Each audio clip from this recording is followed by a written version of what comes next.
So I am really tired. So you're going to get the layout for the past life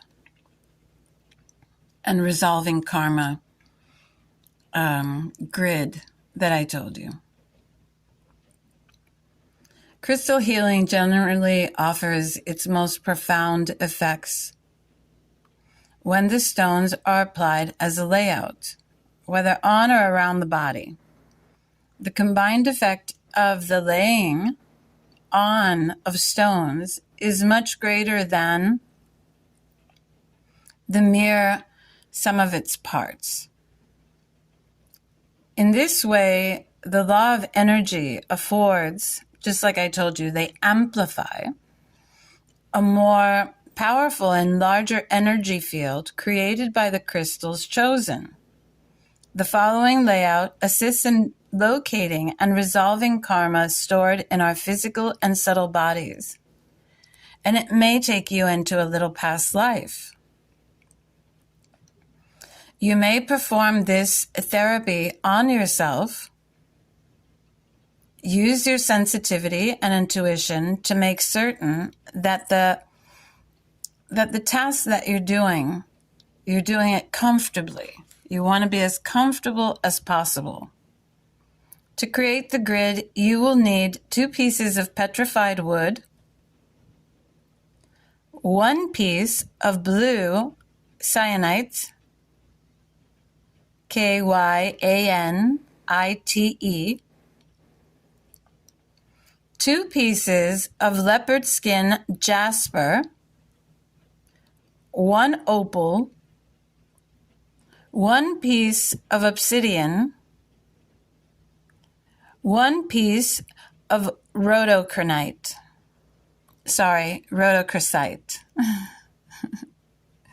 Remembering all of them, and the notes I usually take are very sloppy. So RHODOCHROSITE, and 1 phantom crystal.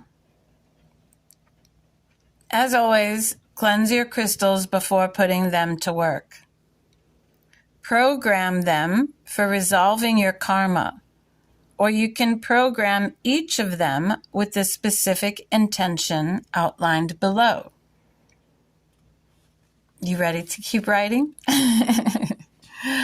Because you're writing this. So below that, you want to start with the petrified wood below the soles of each foot. So you're laying down and you put the petrified wood under each foot. It will act as roots, digging deep through your soul's timeline to find opportunities for resolving your karma. Petrified wood will also bring emotional strength and grounding during any release or discomfort that can be stirred up as karma is brought forward in order to be resolved. After it is released, petrified wood will also symbolize your fresh start with a clean slate, and it can engender better appreciation for your healing process. Now, the rhodochrosite is placed at the solar plexus, your belly button, right a little, like a hair below it. Its role is to reinforce freedom and liberation. It sweeps away any karma that is lodged in the wrong bodies and returns it to the casual body. Remember, we have a subtle body, emotional body, physical body, where it can better be cleared or resolved. Rhodochrosite can also yield a sweet, gentle innocence. This state of being open opens the doorway to resolving our karma, since it reminds us of the grace we know as children. And for that, I mean like innocent babies. Opal is placed at the heart center. It elevates consciousness and will help you invite your heart and your mind to be equals in assessing and resolving karmic rights. Any karmic ties, karmic contracts, things like that. Your choice of opal will further direct the result of this layout. Precious opals, especially Mexican fire opals, Australian opal, and willow opal, also Ethiopia, bring a cleansing fire to the layout. And they'll facilitate karmic resolution steadily as they pinpoint layers in the casual body, one band at a time. Pink opal, which is a little bit more common, is especially soothing to the heart center, and it would help soothe any karmic energy that relates to emotional trauma from this lifetime or previous ones. So I would say go with both for you or for anyone that would be resolving something that they already know happened here, that they're very aware of, they've done therapy for, all that stuff. And also the other, because it's probably something that has happened before. And so you want those two stones to really amplify the direction. The next stone to place is obsidian, which should sit on the third eye. Now, I'm usually against this only because I just don't. Obsidian will amplify your stuff really hardcore. And since my energy and my direction and when I block, I don't particularly use obsidian. I rather the blue lapis, but if you're comfortable with obsidian, some people love obsidian. Trevor Hall wrote a song about obsidian, but I just believe that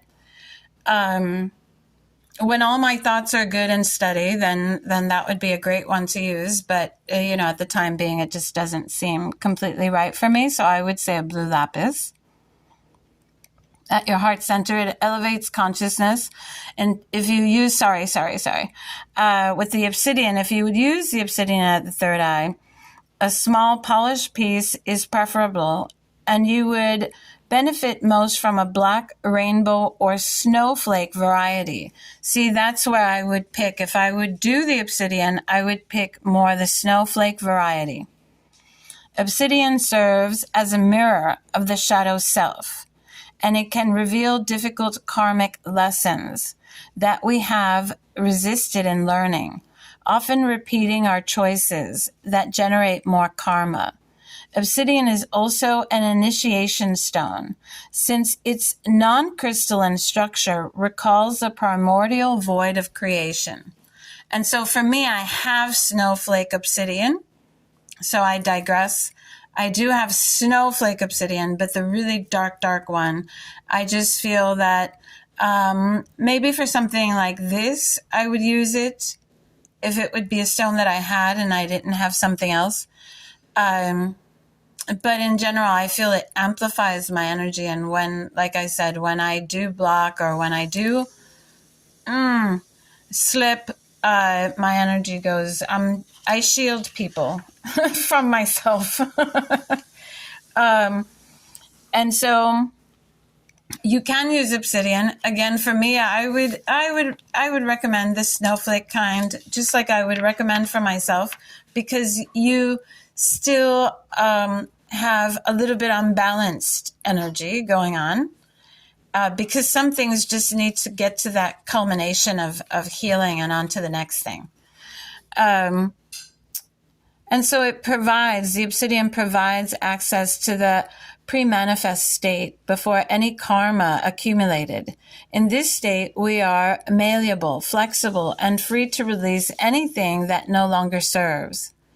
After obsidian, place the blue cyanite at the casual chakra at the back of the head. So it is a little uncomfortable, but just pick a flat one. But that's at your bindu.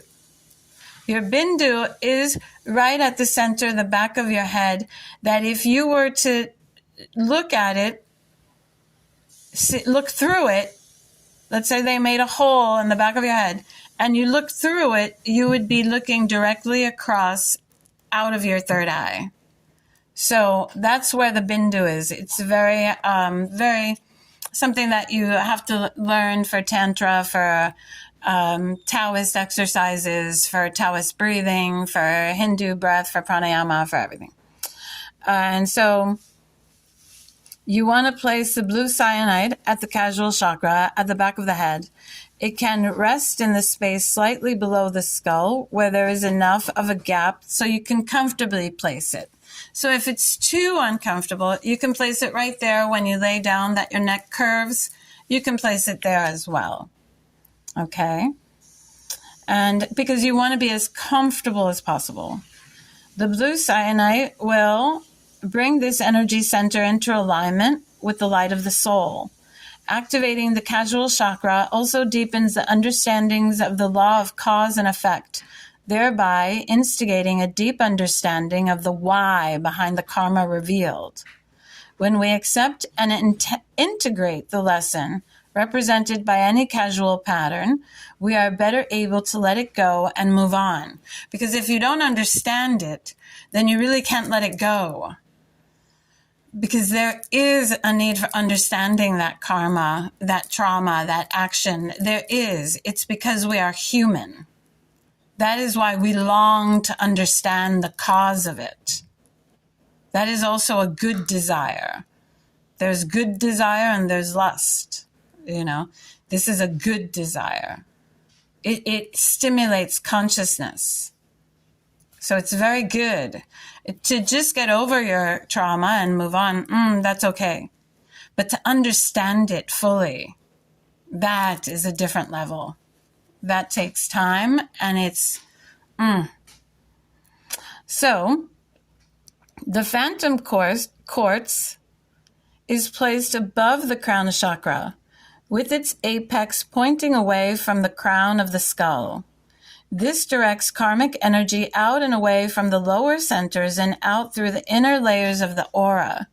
The phantoms are symbolic of the old patterns, which we can clearly see and internalize the lessons of without holding on to the old habits or choices that initiated the karma in the first place. So it brings it amplifies that energy of wanting that release. Of course, you want to be comfortably desiring that release. Although you can't fake it, you know. And so above the crown chakra is where you would place the phantom quartz, Freudian slip. Finally, hold leopard skin jasper in the hands as the crystals integrate their collective energy. This will have a regulating, grounding effect, helping to coordinate the effects of the layout on all the chakras and each layer of the body, the casual, the emotional, the mental body. It will also support bringing forward any energy patterns or circumstances that are needed to help in the releasing karma overall. So yes, you might experience some little arguments or some magical moment, some whatever moment, some very random moment, some very common daily moment, and get it, you know, or catch yourself. I just said I wasn't going to do this, and boom, you do it, you know, and you catch yourself. So that's always good. But it might happen, and sometimes people just want, let me just lay on crystals, and that's going to be all right. When all the gemstones are in place, pay close attention to the breathing and allow your mind to be open to any messages or symbols that appear. You may relive old memories or receive flashes of past life insight, representatives of the karma being resolved. Whenever the mind wanders, return its attention to the breath and ask for the assistance of the minerals themselves to resolve your karma. Talk to the crystals. Ground me, wood, ground me. Help me to release. Help me to release, Phantom. Help me to release. And go into the ground with them. Remember how they were made. Things like that. Whenever the mind wanders, keep doing that.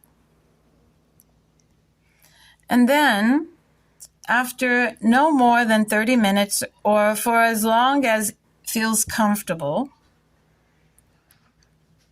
you might not feel comfortable after a little bit. Sometimes people will have different reactions to all the crystals together. When the layout has completed its work, remove the stones in the opposite order in which you laid them. Ensure that they are properly cleansed and back in the freshness that will ensue in your life. And so you want to do that one first. I was going to send you the bigger past life one, but I want you to do that one first because there are certain things still there, and that'll kind of sink in slowly with me. I'll always get back with people, and sometimes I'm like, you know what, I finally digested our conversation, and so there is still just a little more, just, pulling of the roots, Sometimes if you don't pull a weed completely and you make sure you clean out the soil, it'll grow right back.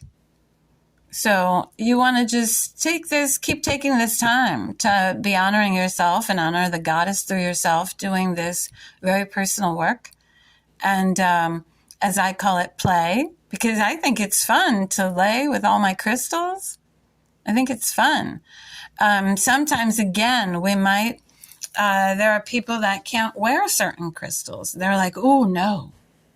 Sometimes you have to figure out if you're feeling uncomfortable because the crystal is really cleaning something up or because you're rejecting it. Like, you have to realize, is it your intuition or is it something else?